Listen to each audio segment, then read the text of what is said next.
அன்புடையவர்களுக்கு வணக்கம். யார் ரொம்ப பாசமா இருப்பாங்க? ஆண் குழந்தையா பெண் குழந்தையா? உண்மையை சொல்லணும். நீங்க பெண் பிள்ளைகள் வைத்திருக்கக்கூடிய பாசம் இருக்கு பாருங்க, அது இந்த ஜென்மத்தில் மட்டும் இல்லை, எந்த ஜென்மம் எடுத்தாலும் அந்த பாசம் பொங்கி பிரவாகம் எடுக்கும். இந்த நாட்டில் மட்டும் இல்லை, இந்த ஊரில் மட்டும் இல்லை, இந்த கண்டத்தில் மட்டும் இல்லை. எனக்கு தெரிந்து நம்முடைய இந்திய பண்பாடை பொறுத்தவரை பெண் குழந்தைகள் ரொம்ப பாசமானவங்க. அதுக்காக ஆண் பிள்ளைகளை கோச்சிக்க கூடாது. அவர்கள் தங்களுடைய அன்பை பாசத்தை வெளிப்படுத்த மாட்டான். ஆண் ஒரு கம்பீரமானவன் இல்லையா, அதை வெளிப்படுத்துறது கூட ஒரு பெரிய அலட்சியமாக நினைப்பான். அது தன்னுடைய குறைபாடுன்னு கூட நினைப்பான். அது ஒரு மன உணர்வினுடைய அடிப்படைன்னு கூட நான் யோசிக்கிறேன்.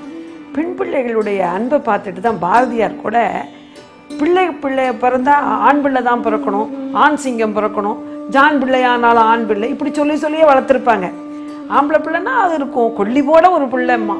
இவங்க சொல்றதுக்கு ஏற்றவாறு அவன் 10-12 வயசுல வாயில கொல்லி வச்சுட்டு, அப்பா கொல்லி ரெடி நீ ரெடியாம்பா கொல்லி, அப்படி பிள்ளைகளை ஆரம்பிச்சிடுறாங்க இப்போ ஆண் பிள்ளைகள்.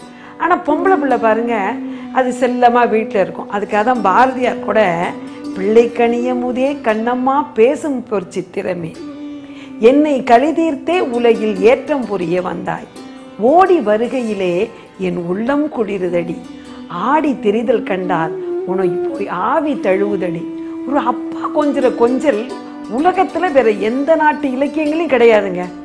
என்னை பொறுத்தவரை தமிழ் இலக்கியத்துல குழந்தையை பத்தி பாடியிருக்கார். ஒரு பாண்டியன் அறிவுடை நம்பின்னு ஒரு பெரிய பேரரசர் குழந்தையை பத்தி பாடியிருக்கார். அந்த குழந்தை இட்டும் தொட்டும் கவியும் துழந்தும் நெய்யுடை அடிசில் மெய்பட விதிர்த்தும், அதாவது குழந்தை என்னென்ன சேட்டை பண்ணும் அப்படிங்கிறது அப்படியே லிஸ்ட் அவுட் பண்ணியிருக்கார். பட்டியல் போறாரு. இட்டும் அப்படியே போய் அதுல போய் கையை வைக்கும், அப்புறம் தொட்டும் லேசா அதை அப்படி தொடும், கவ்வியும் வாயில வச்சு கவும். நம்ம உடனே பார்க்கக்கூடாது, மனுஷன் தான் ஒழுங்கா சாப்பிடணும், மனுஷனா இருந்தா நாய் தான் கவ்வும், அப்படிதான் சொல்லக்கூடாது. குழந்தைக்கு எதுன்னு தெரியாது, அது இஷ்டத்துக்கு இருக்கும். அதுக்கு பேர் தான் குழந்தை. அது அப்படியே பதிவு பண்றான் பாருங்க. இட்டும் தொட்டியும் கவ்வியும் துழந்தும் நெய்யுடை அடிசில், ஐயோ நல்ல சாப்பாடு, டெலிஷியஸ் ஃபுட்டுங்கிறோம், நல்லா போட்டு பிரமாதமா மணக்குது, நாவல சுவை ஊறுது, உயர்ந்த சாப்பாடு, காஸ்ட்லி சாப்பாடு, நல்ல சுவை தான். ஆனா அது குழந்தைக்கு அதை பத்திலாம் கிடையாது. போய் என்ன பண்ணும், அப்படியே இந்த சாப்பாடை பிடிச்சி இழுக்கும். வச்சிருக்கிற சாப்பாடு அது எதுக்கு சாப்பிட போகுதா? இல்லை. அம்மா உடனா வாங்கிக்குமா? இல்லை. அம்மா கூட என்ன சொல்லி ஊட்டுவா, பூச்சாண்டி வரான் பாரு, பூச்சாண்டி வரான்னு அப்பா அந்த பக்கம் கிராஸ் பண்ணும்போது சொல்லி ஊட்டுவா. குழந்தைக்கு அதெல்லாம் தெரியாது. அது அவ்வளோ அழகா பதிவு பண்றான். மெய்ப்பட விதிர்த்தும் என்று குழந்தையை பத்தி பாடுவாங்க. ஆனா பெண் குழந்தையை பத்தி பாடி உலகத்திலேயே ஒரே கவிஞன் நம்முடைய மகாகவி முண்டாசு கவிஞன் முறுக்கு மீசைக்காரனாதான் இருக்கும். பிள்ளை கனிய முதே கண்ணம்மா, கண்ணம்மாவா கண் போன்றவளா அந்த பெண் குழந்தை. ஓடி வருகையில் இந்த பெண் குழந்தை ஓடி வர அழக பார்த்தா என் உள்ளம் குளிருதடி, ஆடி திரிதல் கண்டால் உன்னை போய் ஆவி தழுவுதடி, மெச்சி உன்னை ஊரார் புகழ்ந்தால் என் மேனி சிலிர்க்குதடி. வள்ளுவன் கூட என்ன பண்றாரு, 2000 ஆண்டுகளுக்கு முன் தோன்றிய அந்த வள்ளுவர் என்ன பதிவு செய்கிறார், ஈன்ற பொழுதில் பெரிதுவக்கும் தன் மகனைன்னு எழுதினார். அவருக்கு ஆண் பிள்ளை தான் படித்தவனாக தெரிஞ்சிருக்கு. ஏன்னா காலச்சூழல் எப்படி, தன் மகனை சான்றோன் என கேட்ட தாயின்னு, தாய் கேட்டு மகிழ்வாளாம். யாரை பத்தி? ஆண் குழந்தையை பத்தி. வள்ளுவருக்கு அப்படித்தான் சொல்ல முடியும். மகன் தந்தை காட்டும் நன்றி அவையத்தும் இவன் தந்தை எண்ணோற்றான் கொள் என்னும் சொல், தந்தை மகற்காட்டும் நன்றி அவையத்து முந்தி இருப்ப சொல்பாரு. மகன் தந்தை காட்டும் உதவி இவன் தந்தை எண்ணோற்றான் கொள் என்னும் சொல்லு மகனை பத்தி சொல்லுவாரு, அப்பாவை பத்தி சொல்லுவாரு. மகளை பத்தி வார்த்தை வராது, சொல் வராது. ஏனென்றால் அந்த காலத்துல எல்லாம் பெண் பிள்ளைகள் படித்து வெளியில வரக்கூடிய வாய்ப்பு அவர்களுக்கு இல்லை. ஆனால் பாரதிக்கு அதில் உடன்பாடு இல்லை. பெண் பிள்ளை வெளியே வர வேண்டும், அதுவும் பெண் குழந்தை தான் வேணுங்கிறதுக்காகத்தான் பிள்ளை கனியுமுதே கண்ணம்மா பேசும் பொறிச்சி திறமே, என்னை கலிதீர்த்தே, அதாவது குழந்தையினுடைய பெருமையை, பெண் குழந்தையினுடைய பெருமையை கலிதீர்த்தே உலகில் ஏற்றம் புரிய வந்தாய். சரி, அப்புறம் ஓடி வருகையிலே என் உள்ளம் குளிருதடி. அந்த பொம்பளை பிள்ளை அழகா சின்ன சின்ன நடைய போட்டு ஓடி வரக்கூடிய அழகு இருக்கு பாருங்க, அதை பார்த்து தந்தை மகிழ்ந்து போறான். என் உள்ளம் குளிருதடி, மெச்சி உனை ஊரார் புகழ்ந்தாள். பாருங்க, வள்ளுவர் சொன்னது அவளுடைய தாய் கேட்டு மகிழ்கிறார், பலர் புகழ்கிற வாய்ப்பை பெற்ற மகனை பார்த்து.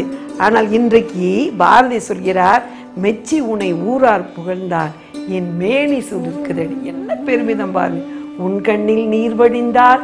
அந்த பொம்பளை பிள்ளைக்கு ஏதேனும் கஷ்டம் வந்தா வேதனை வந்து அழுதுச்சுட்டு வச்சுங்க, என் சின்ன பூச்சி கடிச்சிரும், இல்லை என்றால் ஏதேனும் நோய் வந்துடும், ஏதாவது மனசு வருத்தப்படும் அந்த குழந்தைக்கு. உன் கண்ணில் நீர் வழிந்தால் கண்ணம்மா என் நெஞ்சில் கண்ணீர் வரல உதிரம் கொட்டுதடி. என் கண்ணில உன் கண்ணிலிருந்து கண்ணீர் வழிந்தால் என் நெஞ்சில் ரத்தம் வடியுதடின்னு ஒரு பெண் பிள்ளை அழக்கூடாது என்று சொல்லி அவளுக்கு உற்சாகப்படுத்தியவன் பாரதி. மறந்துடாதீங்க.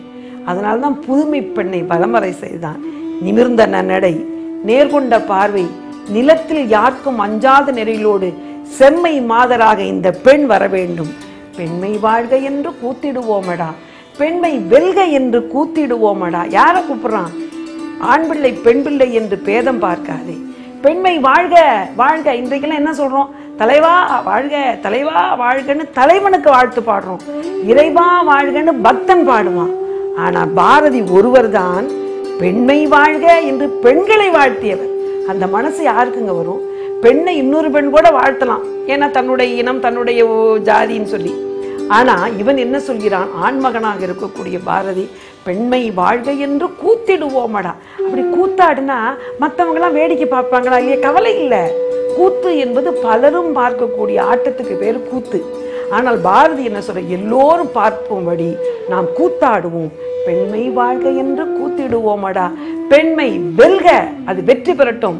ஆல் தி பெஸ்ட் இன்னைக்கு வாழ்த்துறோம் இல்லையா? அது பொம்பளை பிள்ளைக்கு. அப்படி வாழ்த்துறதுனால தான் இன்னைக்கு பாருங்க 10th தேர்வு வருது, 10வது பள்ளி இறுதி தேர்வு. முதல் மதிப்பெண்கள்லாம் யார் வாங்குறாங்க? பெண் பிள்ளைகள். பள்ளி இறுதி தேர்வுக்கு அடுத்து +2. அந்த 12ஆம் வகுப்பு தேர்வு முடிவுகள் வெளிவருது. செய்தித்தாள்ல, தொலைக்காட்சியில் முதல் மதிப்பெண் 2வது மதிப்பெண் யார் வாங்குறாங்க? பெண் பிள்ளைகள் வாங்குறாங்க. மதிப்பெண்கள் வாங்கி இந்த பெண்கள் குவிக்குது. அன்றைக்கு பாரதி கண்டானல்லவா, இந்த பெண்ணை பார்த்து ஒளிபடைத்த கண்ணினாய் வா வா வா, உறுதி கொண்ட நெஞ்சினாய் வா வா வான்னு வா வான்னு கூப்பிடுறார் பாருங்க. அப்படிப்பட்ட சிறப்பு பெண் குழந்தைக்கு உண்டுன்னு அன்போடு அழைக்கிறார். அதே பெண் எந்த இடத்திலும் தன்னுடைய வீரத்தை இழந்து விடக்கூடாது, கோழையாகி விடக்கூடாதுன்னு சின்ன வயதிலேயே அவளுக்கு பெரிய அறிவுரை சொல்கிறார். பாதகம் செய்வாரை கண்டால் நீ பயங்கொள்ளலாகாது பாப்பா, மோதி மிதித்து விடு பாப்பா, அவர் முகத்தில் உமிழ்ந்து விடு பாப்பான்னு பெண் குழந்தைக்கு வீரத்தை சொன்னவன் மகாகவி பாரதி. பெண் பிள்ளைகள் அப்படி ஏற்றமும் தோற்றமும் உடையவர்களாக, மிகப்பெரிய செம்மாப்பு பெற்றவர்களாக சமுதாய வீதியில் பலம் வர வேண்டும் என்று நினைத்தவன் மகாகவி. அதில் என்ன சிறப்புன்னா, நான் இன்றைக்கு பார்க்கிற பொழுது நான் ஆரம்பத்திலே சொன்னது போல 10th +2 ஏன் IAS தேர்வில் கூட இந்தியாவிலேயே முதலிடத்தை பெற்றவள் ஒரு மாணவின்னு பார்க்குறோம். எல்லா சிறப்புகளுக்கும் பெண்கள். எனக்கு என்னதான் இருந்தாலும் ஒரு பேராசிரியை என்ற முறையிலும் சரி, ஒரு தாய் என்ற முறையிலும் சரி, மனசு வருத்தமாக இருக்கும். என்ன வருத்தம்னா, ஆணும் பெண்ணும் சரிநிகர் சமானம் தான். 2 பிள்ளைகளும் நம்ம பிள்ளைகள் தான். அது ஆண் என்ன பெண் என்ன, தாழ்ச்சி உயர்ச்சி அதெல்லாம் எனக்கு தெரியாது. அதனால ஒரு பள்ளிக்கூடத்தில் போய் பேச போன போது இலக்கிய மன்ற விழாவில் நான் உடனே இதே போல் சொல்லி, பெண் குழந்தைகளாம் நிறைய படிக்கிறாங்க, முதல் மதிப்பெண்கள் வாங்குறாங்க, எவ்வளவு சிறப்பாக இருக்குன்னு, ஆனால் ஆண் பிள்ளைகள் இப்படிலாம் இருக்கக்கூடாதுன்னு அவர்களுக்கு அறிவுறுத்தி ரொம்ப வருத்தப்பட்டு சொன்னேன். கூட்டம் முடிஞ்சதும் ஒரு பையன் ஓடி வந்தான். அம்மா வருத்தப்படாதீங்கம்மா. எதுக்கு பாருங்க, ரொம்ப வருத்தப்பட்டீங்க, மதிப்பெண்கள் அவங்க கூட வாங்கிட்டாங்கன்னு. ஆமாம்ப்பா, எனக்கு உண்மையிலே அப்படி தான். ஆண் பிள்ளைகள் இப்படி குறைவாக வாங்கி பெண் பிள்ளைகள் கூட வாங்குறத நினைக்கிற போது வருத்தமாக இருக்குது. நீங்களும் அவர்களுக்கு இணையாக வாங்க வேண்டாமான்னு. ஒன்றும் வருத்தப்படாதீங்க, நீங்கள் நன்றாக தமிழ் படித்தவங்க தானே, பேராசிரியர் தானே, உங்களுக்கு தெரியாதையா நான் சொல்ல போகிறேன். மதிப்பெண்கள் அப்படிங்கிற சொல்லில் என்ன இருக்குது, என்னடா இருக்குன்னு பெண்கள்னு இருக்குது பார்த்தீங்களா, அது பெண்கள் சமாச்சாரம்னு நாங்கள் அதை பற்றி கவலையே போட்டுக்கிறது இல்லை. மதிப்பாண்கள்னு சொல்லுங்கள், இனிமேலுக்கு நாங்கள் வாங்க முயற்சிக்கிறோம். இவனை என்ன செய்வீங்க? கூட்டத்துக்கு அழைச்சிட்டு போன ஹெட்மாஸ்டர் பக்கத்தில் இருக்காரு, தமிழாசிரியர் பக்கத்தில் இருக்காரு, ஓடுறான்னு விரட்டுறாங்க. இப்படி விரட்டி விட்டு அனுப்பிச்சதும் இப்போ நமக்கு தெரியுது. அதுலேயும் வேடிக்கை அதை பற்றி இதற்கு இதை விட என்ன வேடிக்கைன்னா, ஒருத்தன் அம்மா ரொம்ப ரொம்ப வருத்தப்படாதீங்க, உங்கள் மனசுக்கு ஒரு தைரியத்தை சொல்கிறேன். காலங்காலமாக பெண் சமுதாயம் அடிமைப்பட்டு கிடந்ததுன்னு தானே சொன்னீங்க. ஆமாம்ப்பா, அடுப்பூதி கொண்டே பெண்கள் அவிந்து போனார்கள்னு சொன்னீங்களா? ஆமாண்டா, என்ன இப்போ அதுக்கு? ஒரு காலத்தில் அடுப்பூதி அவிந்து போன பெண்கள் எல்லாம் அடுப்படங்கவைக்குள்ளேயே அடங்கிவிடக்கூடாதுங்கிறதுக்காக தான், அவர்கள் முயற்சியில வெற்றி பெற வேண்டும் என்பதற்காக நாங்கள் விட்டு கொடுத்து தியாகிகளாக போயிட்டோம்மா. இவன் தியாகியாக போனால் படிக்காமல் ஊர் சுற்றிட்டு, இவன் மார்க் வாங்காம விட்டுட்டு, மதிப்பெண் வாங்காம விட்டுட்டு, பெண் பிள்ளைகளுக்கு பெரிய ஏற்றம் தராளாம். பெண் பிள்ளை அப்படி இல்லை. அது சிறப்பாக தன்னுடைய வேலையை செய்து பணியை செய்து பார்க்கிற பொழுது நமக்கு மகிழ்ச்சியை தருது. அதை விட வேடிக்கை பாருங்க, இன்றைக்கி 98 99 மதிப்பெண்களாக 100க்கு 100 வாங்குறாங்க.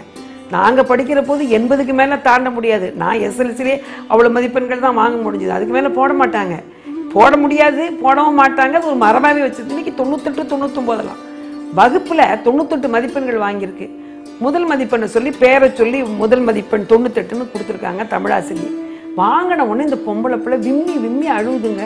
இப்போ அம்மாவுக்கு இந்த தமிழாசிரியருக்கு ஒன்றும் புரியல. ஏம்மா அழுவுற, ஏம்மா அழுவுற, நல்ல மதிப்பெண் தானே வாங்கியிருக்கு. போவாங்க டீச்சர், 100க்கு 100 வரும்னு நினச்சேன், 98 வந்துருச்சேன்னு வருத்தப்பட்டு 2 மார்க் விட்டதுக்கு அழுவுது விம்மி விம்மி. இத்தனைக்கும் அது ஆனுவல் எக்ஸாம் தான், +2ல் இருக்கக்கூடிய ஃபைனல் எக்ஸாம் கூட கிடையாது. இதை சொல்லி தேர்தல் படித்துக்கிட்டு இருக்காங்க பெண்ணாசிரியை அவங்க டீச்சரு. கடைசியிலேருந்து ஒருத்தன் ஹஹான்னு சிரிக்கிறான். ஏன்டா சிரிக்கிறேன்னா, சும்மா இருந்துருந்துங்க டீச்சர், 2 மார்க் வாங்கியிருக்கேன், அதை நினச்சி சந்தோஷப்படுறேன்னா. அந்த 2 வேணா கொடுத்து அட்ஜஸ்ட் பண்ணி 100 ஆக்குங்க டீச்சர். இவர் விட்டு கொடுக்குறாராம். டேய் எதுக்குடா சிரிக்கிறேன், வெக்கமா இல்லை, 2 மார்க் வாங்கிட்டு சும்மா இருங்க டீச்சர், இந்த 2 மார்க் வரும்னு கூட நான் நினைக்கல, இது எப்படி வந்ததுன்னு யோசிச்சேன், சிரிப்பு வந்ததுங்கிறான். பையன் அதை ஸ்போர்ட்டிவாக எடுத்துக்கிறானா. பொம்பளை பிள்ளை எவ்வளவு தூரம் சென்சிட்டிவாக எடுத்துக்குது பாருங்க. இதுதான் ஆணுக்கும் பெண்ணுக்கும் இடையே இருக்கக்கூடிய உணர்வு. ஆனால் இந்த பேதத்தை உடைத்தெறிந்தவர் பாரதியார். ஆணுக்கு பெண் சரிநிகர் சமானமாக வாழ்வோம் இந்த நாட்டிலே. எவ்வளவு ஆசை பாருங்க. ஆணுக்கு பெண் சரினாலே போதும் ஈக்குவல் தான், நிகர்னாலே போதும் ஈக்குவல் தான், சமம்னாலும் போதும் அதே பொருள் தான், சரினாலும் அதே பொருள் தான், நிகர்னாலும் அதே பொருள் தான், சமானம்னாலும் அதே பொருள் தான். ஆனா ஒரு தடவை சொன்னா கூட பாரதிக்கு ஆசை போதல, மேலும் மேலும் அவளை உயர்த்த வேண்டும் என்பதற்காக ஆணுக்கு பெண் இங்கே சரிநிகர் சமானமாக வாழ்வோம் இந்த நாட்டிலே, வாழ்வோம். எவ்வளவு பெரிய தன்னம்பிக்கை பாருங்கள். அந்த தன்னம்பிக்கை பொய்த்து விடாமல் பெண் பிள்ளைகள் தங்களுடைய எண்ணத்தை உணர்ந்து, தங்களுடைய வளத்தை உணர்ந்து, தனக்கு உள்ளுக்குள்ளே இருக்கக்கூடிய உணர்வை உயர்த்தி கொண்டாள் என்றால் அந்த பெண் புதுமை பெண்ணாக நிச்சயம் பூபாலம் பாடக்கூடிய பூமி தாயை நோக்கி அவளும் கைகோர்த்து வருவார். இது உண்மை.